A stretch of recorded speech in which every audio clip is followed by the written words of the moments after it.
Intuitive awareness, Ajahn Sumedho,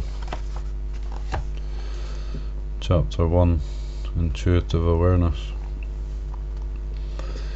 In contemplating right understanding, samadhi, I like to emphasize seeing it as an intuitive understanding and not a conceptual one.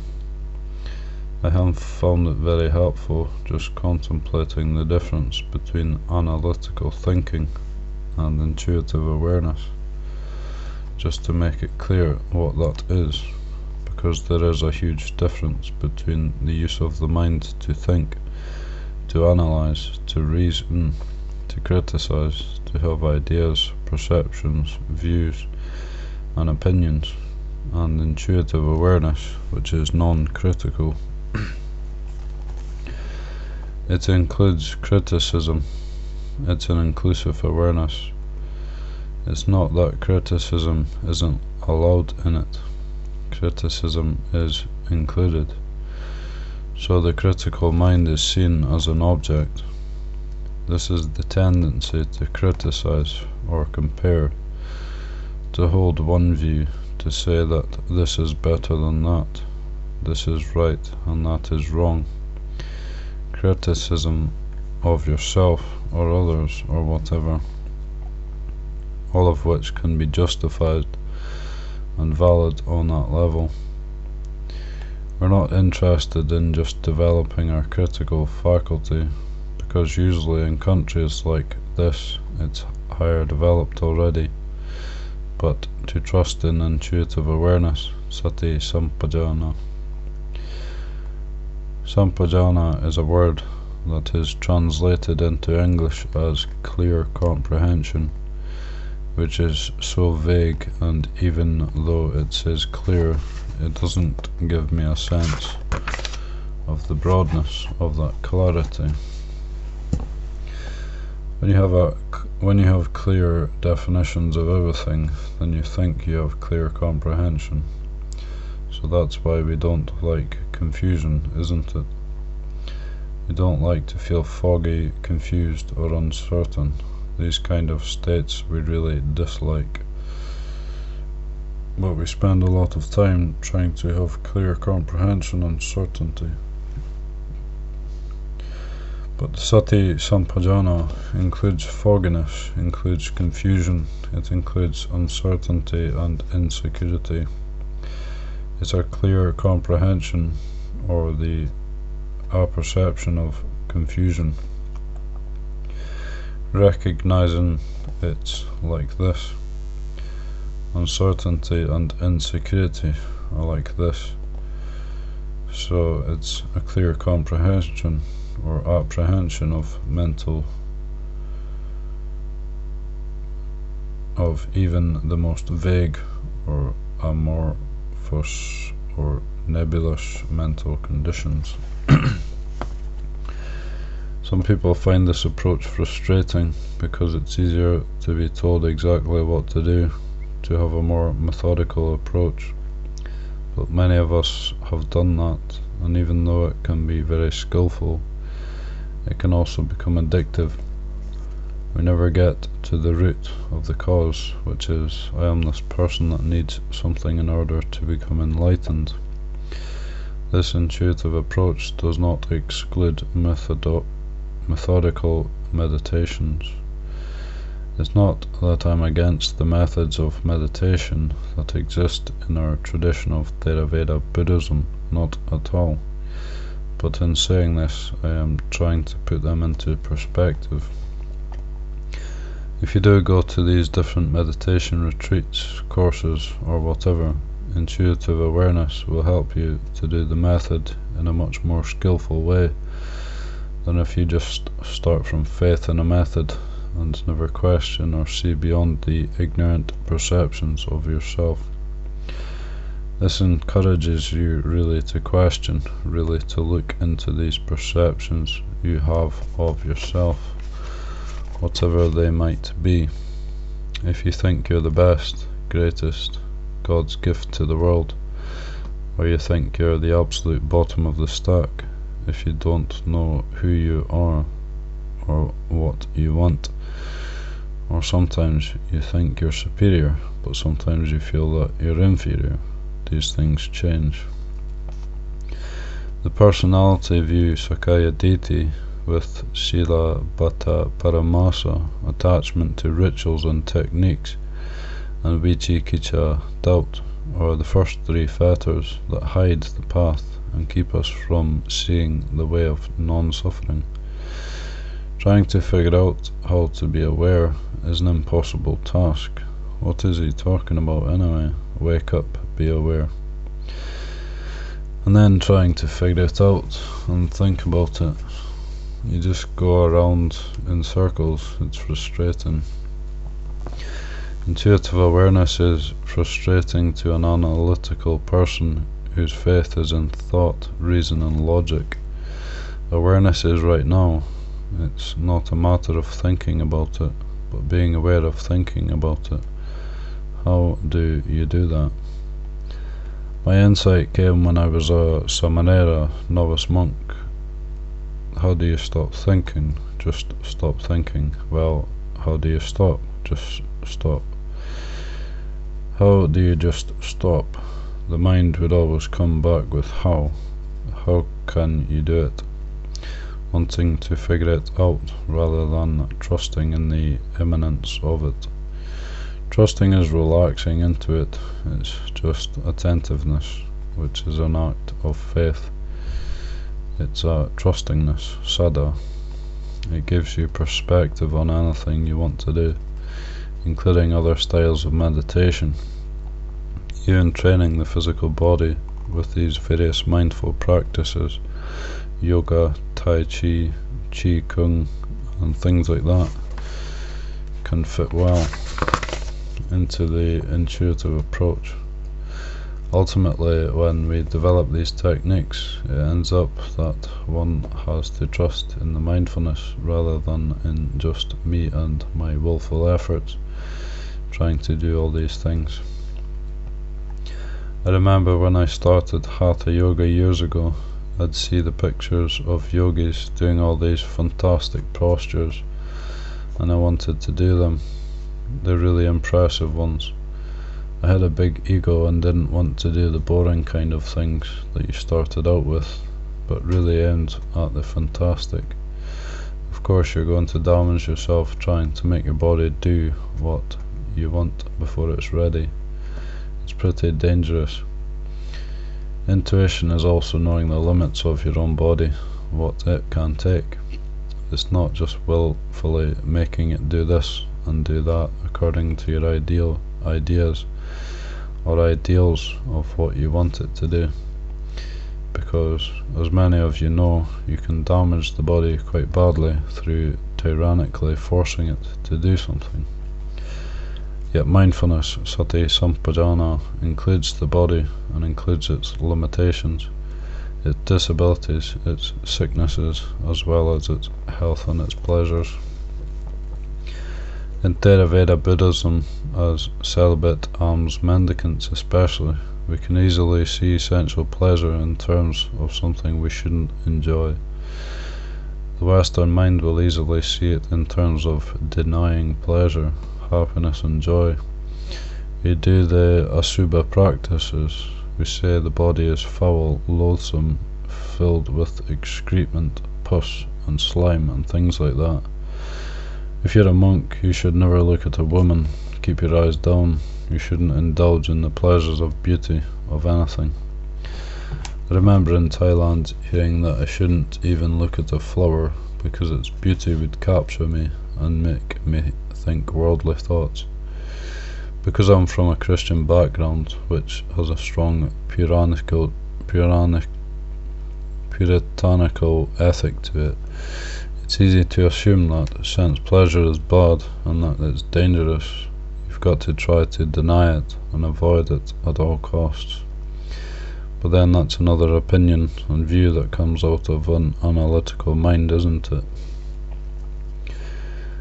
From my cultural background, the logic in seeing the foulness and loathsomeness of the body, the asubha practices, is easy to see in terms of being repelled, and seeing the body in terms of something absolutely disgusting. Sometimes you even look at yourself when you're fairly healthy and you feel disgusted. At least I can. It's a natural way to feel about yourself if you identify with the body and you dwell on its less appealing aspects. But for the word asubha, loathsomeness, is not a very good translation, because to me loathsome is feeling really repelled and averse. If something is loathsome, it's dirty and foul, bad and nasty, you just develop aversion and want to get rid of it. But Ashubha means the non-beautiful. Ashubha is beautiful, Ashubha is non-beautiful. That puts it in a better context of looking at what is not beautiful and noticing it. Usually we don't notice this. We tend to give our attention to the beautiful in the worldly life, and the non-beautiful we either ignore, we reject, or we don't pay any attention to. We dismiss it because it's just not very attractive. So the vowel a in asubha is a negation, like Amaravati, the deathless. Mara is death, Amara is deathless. I found that a better way of looking at asubha practice. Some of you have seen autopsies. I do not find that these lead to depression or aversion. Contemplating a dead human body at an autopsy when they're cutting it up, if you've never seen it before, it can be pretty shocking. The smells and the appearance, you can feel averse to it at first, but if you can stay beyond the initial reaction of shock and aversion, and with sati sampajana be open to all of this, then what I find is a sense of dispassion, which is a cool feeling. It's very clear, very cool, and very pleasant to be dispassionate. It's not dispassion through dullness or just through intellectual cynicism. It's just a feeling of non-aversion. Dispassion arises when we no longer see the human body in such a standard way, as being either very attractive and beautiful, or ugly and foul, but of being able to relate to it, whether our own, somebody else's, or a corpse, in terms of sati sampajana. Sati sampajana opens the way to the experience of dispassion, viraga. Lust, on the other hand, is a lack of discrimination. The experience of sexual lust is a strong passion that takes you over, and you lose your discriminative abilities. The more you absorb into it, the less discriminatory you get. It's interesting that critical people, the dosa karita or anger aversion types, usually like the asubha practices. They like very methodical meditations. You do this and then you do that, very intellectually well presented. Stage 1, stage 2, in a nice little outline. If you're critical, it's easy to see the body as foul and disgusting. Kama raga karita, a lustful, greedy type person. They like metta meditation the best. You teach metta, loving kindness meditation, and they go, oh, with delight, because metta is not critical, is it? With metta you're not being critical about anything. So these are upayas, skillful means to get perspective. If one is a lustful type, then the asubha practices can be very balancing. They can be very skillfully used for developing a more discriminative awareness of the unpleasantness of the non-beautiful. For the dosa karita, then metta, being able to accept what you don't like without indulging in being critical, rejecting and being averse to it. Metta meditation is a real willingness. It can be done in a kind of stylized way, but basically it's sati sampajana. Sati sampajana accepts, it includes. Metta is one of those inclusive things, much more intuitive than conceptual.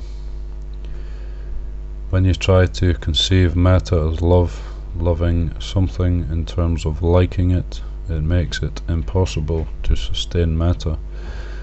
When you get to things you can't stand, people you hate, and things like that. Metta is very hard to come to terms with on a conceptual level. To love your enemies, to love people you hate, who you can't stand, is on the conceptual level an impossible dilemma. But in terms of sati sampajana, it's accepting, because it includes everything you like and dislike. Metta is not analytical, it's not dwelling on why you hate somebody, it's not trying to figure out why I hate this person, but it includes the whole thing, the feeling, the person, myself, all in the same moment. So it's embracing a point that includes and is non-critical. You're not trying to figure out anything, but just to open and accept, being patient with it. With food, for instance, we eat here in the Dhutanga tradition, that is, eating from alms bowls. I, at least, can no longer convince myself that I'm only eating one meal a day anymore because of this breakfast thing. But however many meals a day you eat, there is a limitation. Not because there's anything wrong with enjoying a meal. It's not that food is dangerous and that any kind of pleasure you receive from eating will bind you to rebirth again in the samsara vata, the cycle of rebirth and death. That's another view and opinion. But it's a matter of recognizing the simplicity of the life that we have. It's simplifying everything. This is why I like this way. Just notice your attitude towards food, the greed, the aversion, or the guilt about eating or enjoying good food. Include it all. There's no attitude that you have toward it, other than an attitude of sati sampajanya. So it's not making eating into any hassle. When I used to go on fasts, Longpor Cha would point out that I was making a hassle out of my food. I couldn't just eat. I was making it more difficult than it needed to be. Then there's the guilt that comes up if you eat too much, or if you find yourself trying to get the good bits. I remember trying to get the good pieces for myself, and I'm feeling guilty about that. There's a greed that really wants the tasty bits, and then feels guilty about it.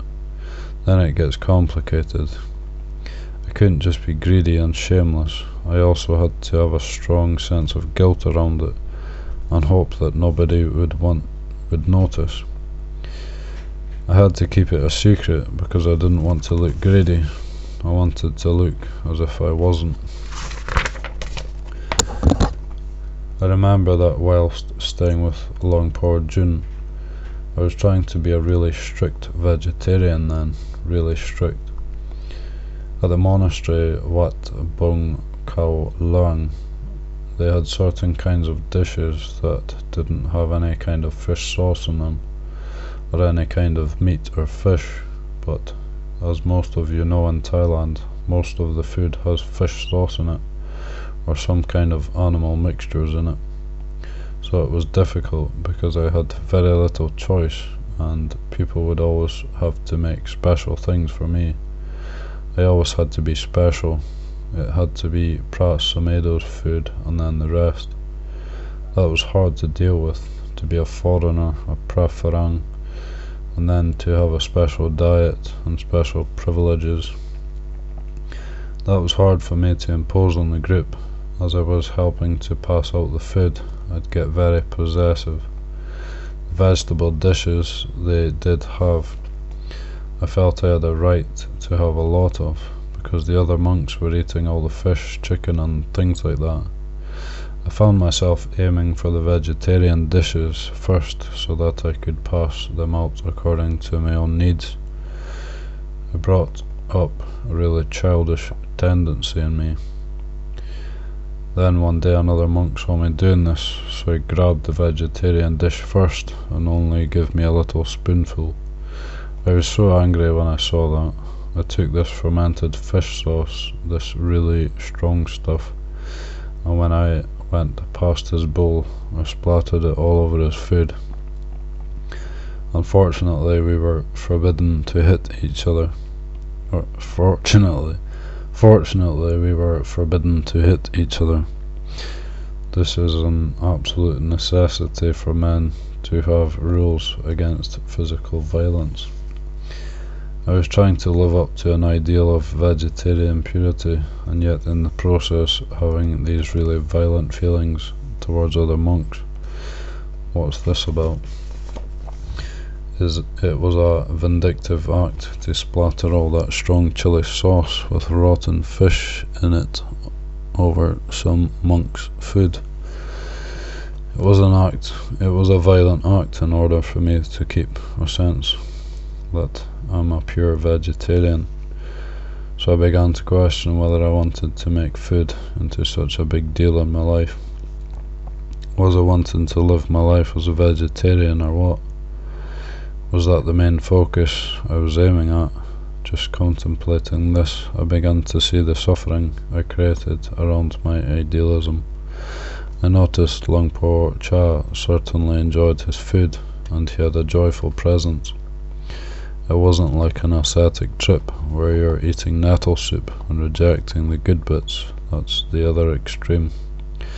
Sati Sampajana then includes, and that's the attitude of a samana monastic, rather than the ascetic, which is sensual temptations, the sensual world. Sensual pleasures are bad and dangerous. You've got to fight against them and resist them at all costs in order to become pure. Once you get rid of sexual desire, greed for food, and all these other kind of greedy things, these coarse, gross things, you don't have any more bad thoughts, you don't have any more greed, hatred and delusion in your mind. You're absolutely sterilized from any of those things. It's eradicated, totally wiped out, like these toilet cleansers that kill every germ in sight. Then you're pure. Then you've managed to kill everything, including yourself. Is that the aim? That's taking asceticism to the Atta Kida Mata Nu Yoga position of annihilation. Or is the opposite extreme the aim of the Kama Sukha Li Kanu Yoga, one of eat, drink and be merry, for tomorrow you may die. Enjoy life like life is a banquet, and most of the suckers are starving to death. This is a quote from a 50s movie called Auntie May. Auntie May managed really to enjoy life to the hilt, in the movie anyway. She's a kind of icon, not a real woman, but an icon of intelligence and beauty, one who just lives life to the hilt and enjoys everything. That's a very attractive idol. To see this life is meant to be full of pleasure, happiness and love.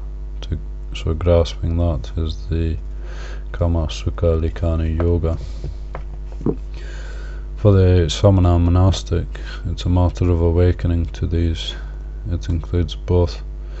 It's not like taking sides that we're rejecting or condemning anti-May and life as a banquet, or the extreme ascetic, the life-denying annihilator.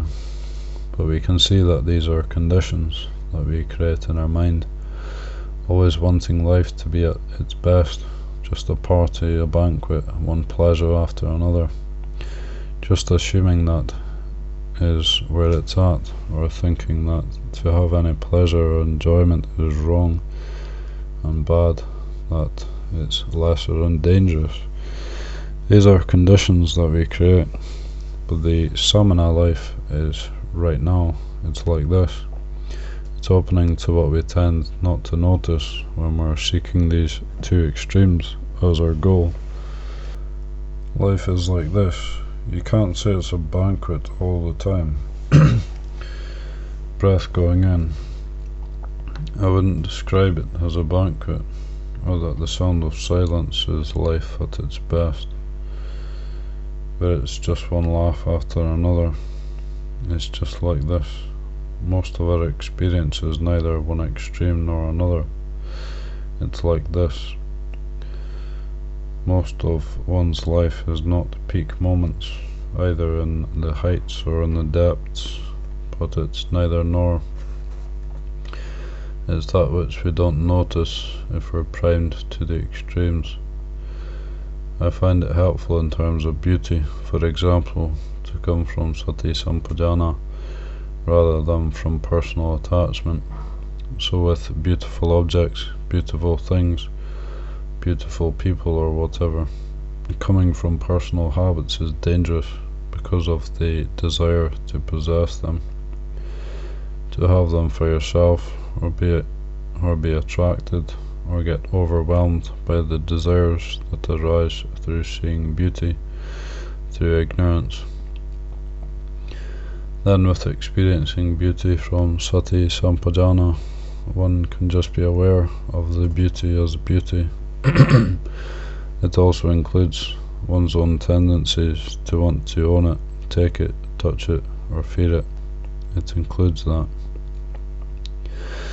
But when you're letting go of that, then beauty itself is joy.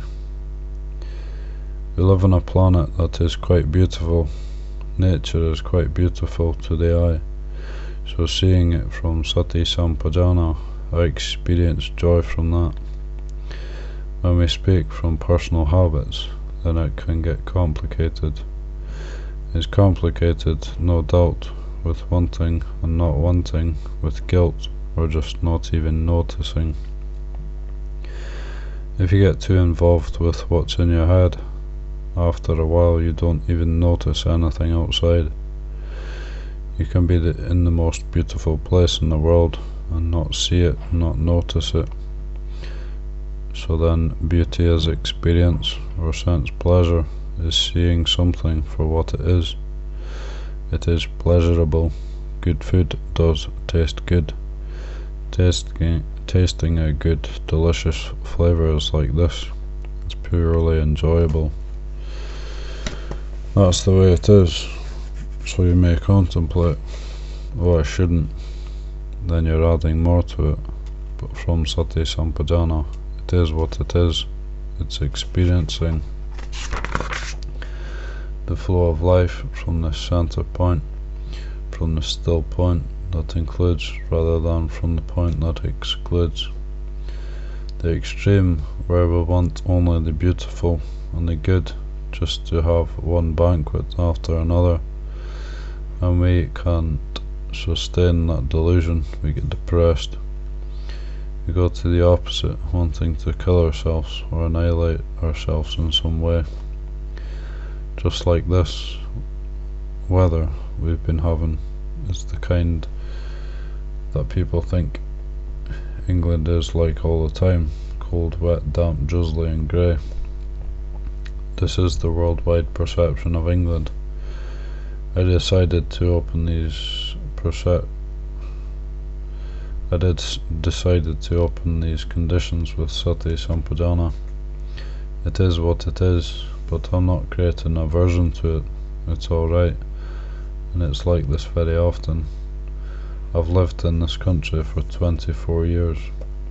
Some of the most beautiful weather I've ever experienced has been here in this country. Perfect days, so beautiful, the greenness, the beautiful flowers and hills and things like this. So sati sampajana includes the cold, wet, drizzly and grey weather. There is no aversion created in it. In fact, I find I like it in a way, because I don't feel compelled to go out in it. I can sit in my kuti and keep warm. I quite enjoy feeling that. I don't have to go out anywhere just because the weather is so good. I could just stay in my room, which is quite like, it has a nice feeling to it. When the weather gets really good, I always feel I should be out. These are ways of just noticing, even within what can be physically unpleasant, like cold, dampness, and things like this that we find unpleasant as sensory experiences, that the suffering really is the aversion.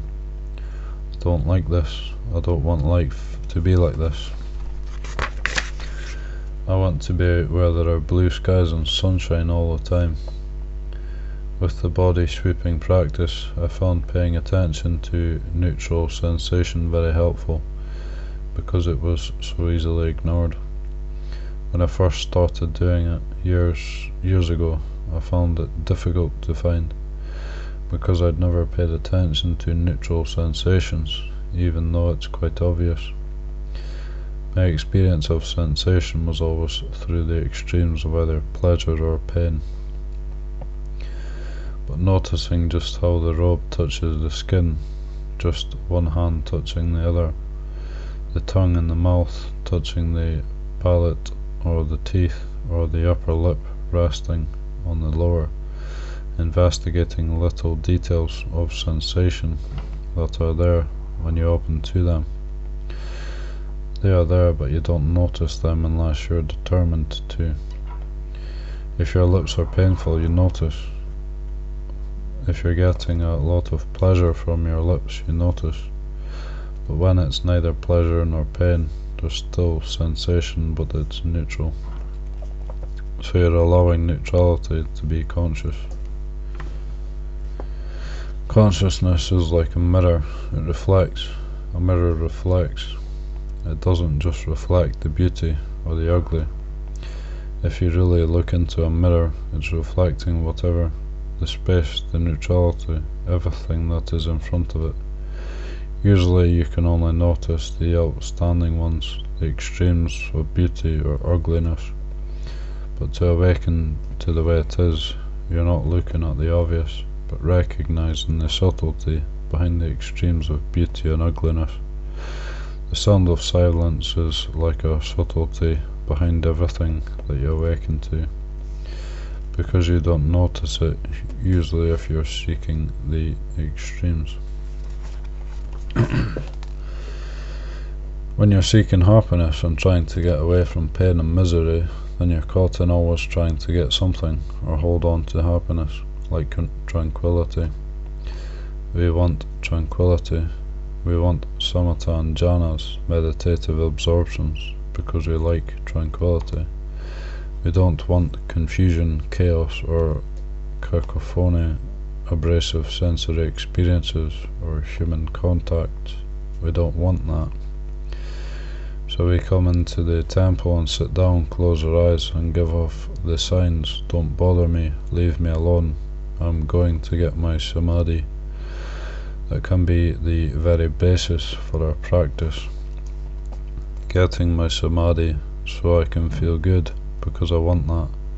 That leads to an extreme again, wanting, always grasping after the ideal of some refined conscious experience. Then there's the others who say, you don't need to do that, daily life is good enough, just in the marketplace practice, that's where it's at. Where you're not doing anything extreme like sitting, closing your eyes, but you're just living life as an ordinary person and being mindful of everything. That that also can be another ideal that we attach to. These are ideals, positions that we might take. They are the true but not right, right but not true predicament that we create with our dualistic mind. Not that they're wrong. In George Orwell's novel Animal Farm, there's a slogan, everyone is equal, but some are more equal than others. In the conditioned realm, this is how we think. We all think all human beings are equal, ideally. All human beings are equal. But with the practicalities of life, some are more equal than others. You won't find the affluent Western world willing to give up much for the sake of equality in the third world. Reflect on the monastic form. It's a convention, and its aim is connected to the world through its alms mendicancy. We need the society, we need the world around us, we need the lay community for our survival. They are apart. Monasticism is not an attack on or a rejection of lay life. If we're living in the right way, then the lay community bring forth their good qualities, generosity, gratitude, and things like this. We can also move towards silence. This is encouraged. Towards meditation and reflection. We can combine both samatha and vipassana, insight meditation, the life of solitude with the worldly life. It's not to reject one and hold on to the other as the ideal, but to recognize this is the way it is. It's like this.